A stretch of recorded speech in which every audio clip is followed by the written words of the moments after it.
बिस्मिल्लाहिर्रहमानिर्रहीम।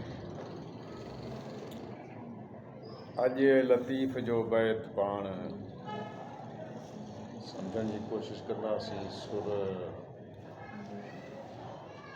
श्री राग जो हिकिड़ो बैत आहे। श्री राग जे बैत खे पाण सम्झंदासीं। ऐं श्री राग जीअं त सौदागरनि जो ज़िक्र आहे हुन में, ऐं श्री राग ऐं ॿियो सुर सामूंडी, इहे ॿई वापार जा सुर आहिनि, जिन में वापार जो कमु ॾेखारियो वियो आहे। जंहिं मंझि श्री राग जेको आहे सो बुनियादी तौर ते पहिरियों आहे ऐं सामूंडी पोइ आहे।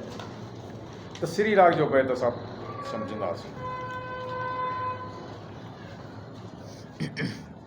सौदागर हिकिड़ो सौदो करे थो।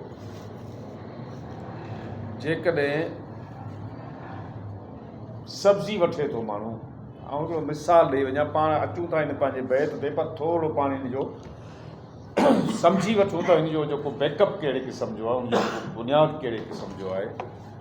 सब्ज़ी जेकॾहिं माण्हू वठे थो ऐं उनखां चवे त वरी मूंखे जेको इन जी मथां रुंग ॾींदा आहिनि, रुंग वठंदा आहिनि, त पोइ हिन में टमाटा बि ॾे, धाणा फिरी बि ॾे, अहिड़े क़िस्म जो, या मिर्च जेको आहे उहो वठिबो आहे, मथां रुंग जंहिंखे चइबो आहे।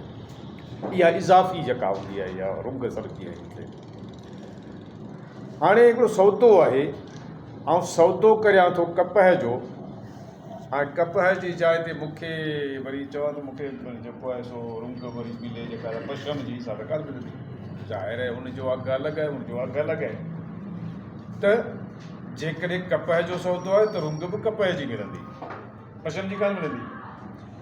ही कुझु लतीफ़ कुझु इन शक्ल में खणी आयो आहे। त मिसाल हिकिड़ो पाण लूणु हिकिड़ो माण्हू करे थो, वापारु करे थो लूण जो, ऐं लूण जे वापार खां पोइ हुनखे चवे त मूंखे जेको खथूरी जी रुंग ॾे, या त कोन थींदी न। लूण जी रुंग आहे त लूणु थींदो। जेकॾहिं लूण जो वापारु आहे त लूण ई रुंग थींदी, उहा खथूरी कतई कान थींदी। इहो लतीफ़ खणी आयो आहे ॻाल्हि खे। हाणे इन मज़ा उहो चए थो तोखे जेकॾहिं लूण जेकॾहिं सौदो करिणो आहे, तोखे वापारु करिणो आहे, त लूण जो वापारु कर। ऐं इन जे लाइ तोखे सच ॻाल्हाइणो आहे त मूं वटि लूणु आहे, मूं वटि खथूरी न आहे, मूं वटि खथूरी न आहे। इन जो तोखे कूड़ राहे करिणो। छो जो तूं जेकॾहिं कूड़ कंदे त तूं सम्झ त पंहिंजे हड़ थो विञाई। तूं पंहिंजी न सिर्फ़ु हड़ विञाईंदे, पर पंहिंजो पाण खे तूं गुनाहगार सम्झंदे। ऐं तुंहिंजो जेको आहे सो उमिरि सम्झो तमामु नंढड़ी उमिरि आहे, ऐं इहा उमिरि तुंहिंजी ख़तमु थी वेंदी, ऐं तूं कूड़ ॻाल्हाईंदे, तुंहिंजो जेको आहे सो इहो भलो कंदो, तूं पंहिंजो पाण ते गुनाह कंदे। ऐं इहे न थिए जो तूं जेका उहा मूड़ी जेका आहे, जेका जेको तो लूणु ख़रीद कयो आहे, इन मूड़ी मंझां मोरागी तूं मूंखे नुक़सानु खाई वञी। तंहिंजे करे बहितरु ईअं ते फ़ाइदो त पंहिंजी जाइ ते वञी खॾ में पवे, पर पंहिंजी मूड़ी त घटि में घटि बचाए वठी। इहो तुंहिंजे लाइ फ़ाइदेमंद आहे। त लूणु जेको आहे सो ख़रीद करे, ऐं उनखां पोइ वरी चवी त मूंखे जेका आहे सा मथां जेका आहे हिन जी जेका आहे खथूरी खपे।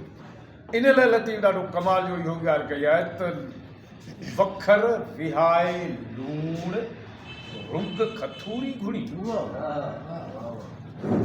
वखर विहाए लूणु रुंग खथूरी घुड़ी, भुंगो तुंहिंजो भर ते जम ॻाल्हाई कूड़। वखर विहाए लूणु रुंग खथूरी घुड़ी, भुंगो तुंहिंजो भर ते जम ॻाल्हाई कूड़। जम विञाई मूड़, खचो तुंहिंजो घोरियो। माना तुंहिंजो खचो जेको आहे, जेको तूं नफ़ो कमाइणो, उहो त वञी खॾ में पवे, बाक़ी तूं पंहिंजो मूड़ न विञाए वेही रही। मूड़ी जेके मूड़ी वरी दोबारा पढ़ूं था।